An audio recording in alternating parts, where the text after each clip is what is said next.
Pagi untuk kita semua, saya Gilbert Tobing. Di sini saya akan menjelaskan tentang pengertian neraca pembayaran dan neraca perdagangan. Yang pertama saya akan menjelaskan tentang neraca pembayaran.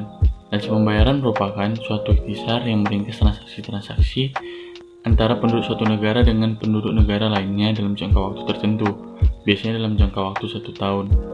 Umumnya, neraca pembayaran terbagi atas neraca transaksi berjalan, neraca lalu lintas modal, finansial, dan item-item finansial. Untuk menyusun neraca pembayaran luar negeri perlu dibedakan antara debit dan transaksi kredit. Yang kedua ada neraca perdagangan. Neraca perdagangan merupakan istilah yang digunakan untuk menggambarkan perbedaan selisih antara ekspor dan impor. Neraca perdagangan biasanya disebut juga dengan ekspor neto. Neraca perdagangan internasional merupakan salah satu komponen penting dalam neraca pembayaran internasional. Selanjutnya saya akan menjelaskan tentang manfaat-manfaatnya. Yang pertama ada manfaat neraca pembayaran. Yang pertama ada keadaan keuangan yang terkait dengan pembayaran luar negeri dengan mencermati neraca pembayaran. Sumbangan dari transaksi ekonomi internasional terhadap penerimaan negara yang bersangkutan. Yang ketiga ada hal-hal yang berhubungan dengan perdagangan luar negeri. Lalu yang keempat ada hubungan ekonomi suatu negara dengan negara-negara tertentu. Lalu ada manfaat tentang neraca perdagangan. Yang pertama ada sebagai tolak ukur arah kebijakan yang diambil oleh pemerintah dan pihak lain. Yang kedua mengetahui besaran jumlah pengeluaran dan pendapatan negara.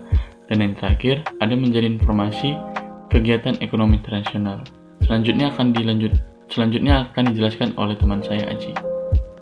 Baiklah, saya akan membacakan tentang faktor-faktor yang mempengaruhi fluktuasi neraca pembayaran. Yang pertama ada perubahan hingga barang dan jasa dalam negeri. Perubahan pertama yaitu adalah harga yang akan menurunkan biaya produksi. Yang kedua, perubahan kedua bila mana perubahan harga barang menarik dalam negeri.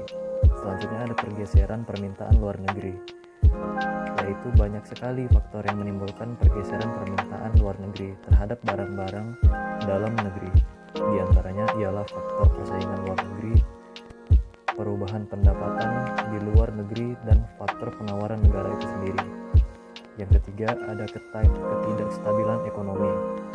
Ketidakstabilan ini biasanya ditandai dengan goncangan harga dan kurs yang terus-menerus.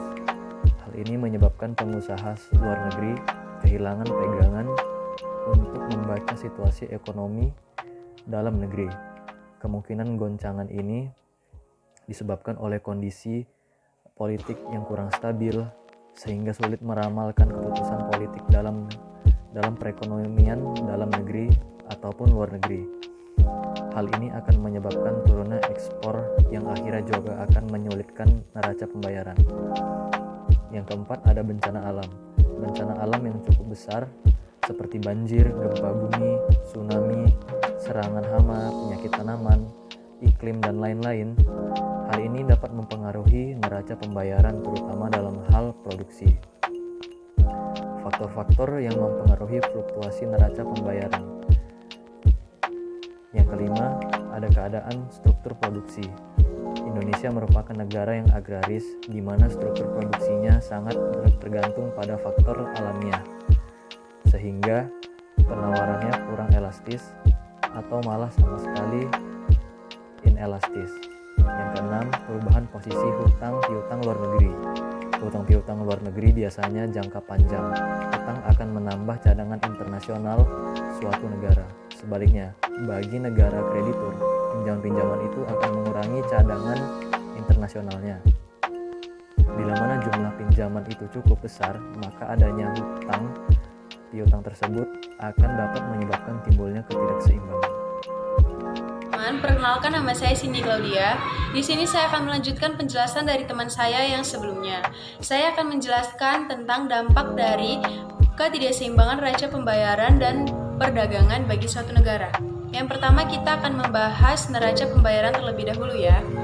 Sebagaimana yang kita ketahui bahwa neraca pembayaran suatu negara mencatat seluruh transaksi di negara tersebut dan luar negeri.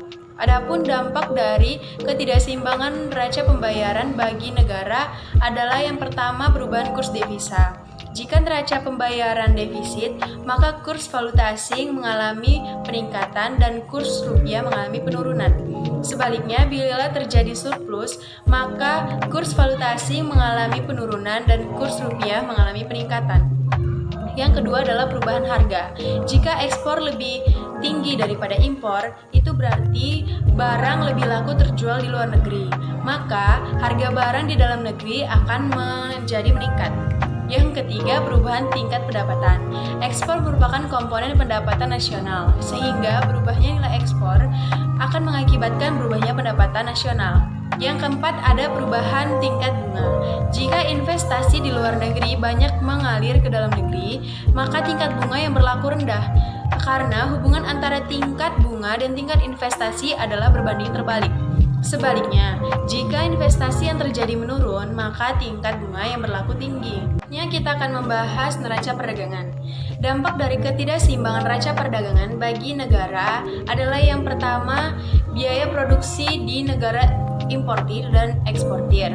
Misalnya, biaya produksi minyak bumi lebih mahal di Indonesia daripada biaya produksi minyak bumi di Arab. Maka, industri Indonesia akan cenderung mengimpor minyak bumi daripada membeli produk lokal. Yang kedua, ketersediaan bahan mentah atau bahan baku. Jika negara A ingin memproduksi pipa besi berkualitas tinggi, tetapi di negaranya tidak tersedia tambang biji besi yang berkualitas tinggi, maka negara harus mendatangkan dari luar negeri atau melakukan impor. Yang ketiga adalah nilai tukar mata uang. Negara yang memiliki nilai tukar mata uang tinggi akan memiliki daya saing yang rendah dalam perdagangan internasional jika dibandingkan dengan negara dengan nilai tukar lemah. Negara dengan nilai tukar mata uang yang lemah justru memiliki daya saing lebih tinggi karena harga produknya akan menjadi lebih murah bagi pengguna mata uang berbeda. Yang keempat, standarisasi barang impor. Penerapan standar tertentu untuk suatu barang yang diperbolehkan berada di negara tertentu dapat menjadi hambatan bagi suatu negara untuk mengekspor barangnya ke negara lain. Akhir, tarif impor atau ekspor itu sendiri. Pemerintah bisa mematok tarif ekspor tinggi guna mencegah pengiriman suatu barang ke luar negeri apabila dikhawatirkan akan ada ekspor barang vital.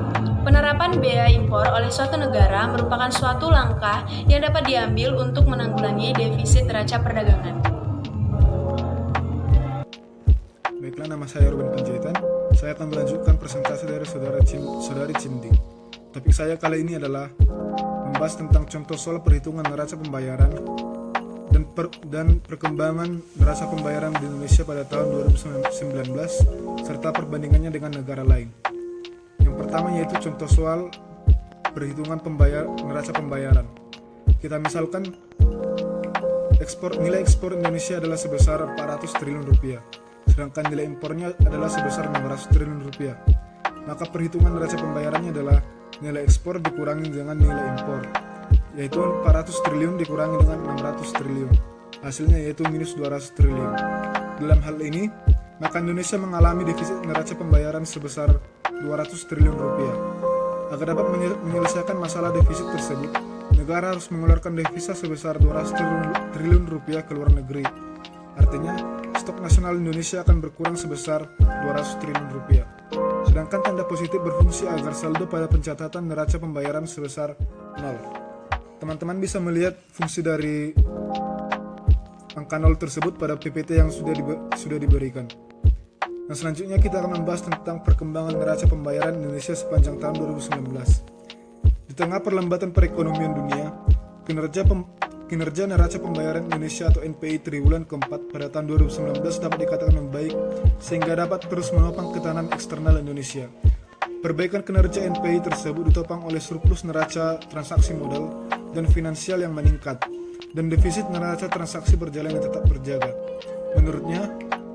Menurunnya ketidakpastian di pasar keuangan global dan harga komoditas ekspor yang meningkat turut mendukung perbaikan NPI triwulan keempat pada tahun 2019 sehingga mencatat surplus sebesar 4,3 miliar US dollar. membaik dibandingkan NPI pada periode sebelumnya yang mencatat defisit sebesar 46 juta US dollar. Sejalan dengan perkembangan NPI tersebut, posisi cadangan devisa pada akhir triwulan keempat tercatat sebesar 129,2 miliar US dollar atau setara dengan pembiayaan 7,6 bulan impor atau 7,3 bulan impor ditambah dengan pembayaran utang luar negeri pemerintah serta berada di atas standar kecukupan internasional sebesar 3 bulan impor. Optimisme investor terhadap prospek ekonomi Indonesia dan imbal balik aset keuangan domestik yang masih menarik mendorong masuknya aliran modal asing pada triwulan keempat.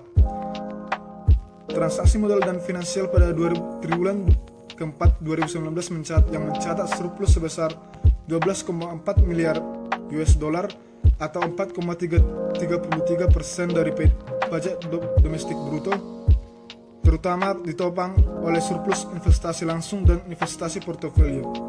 Surplus tersebut lebih tinggi dibandingkan surplus pada triwulan ketiga 2019 yang hanya sebesar 7,4 miliar US dollar atau 2,59% dari PDB.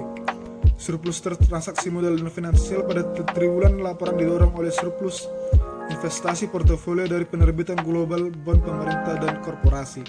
Selain itu, surplus investasi lainnya juga meningkat sebagai dampak dari penarikan simpanan bank di luar negeri oleh pelaku usaha domestik untuk memenuhi kebutuhan bisnisnya dan bertambahnya penempatan dana non-residen di bank dalam negeri sehingga dengan prospek ekonomi domestik yang tetap baik. Teman-teman dapat melihat perkembangan neraca pembayaran Indonesia mulai dari tahun-tahun sebelumnya hingga pada tahun 2019 pada PPT yang sudah dibagikan. Selanjutnya kita akan membahas tentang perbandingan neraca pembayaran Indonesia dengan perbandingan dengan negara lain. Saya akan mengambil contoh dari negara Thailand. Indonesia dan Thailand tergabung dalam anggota ASEAN.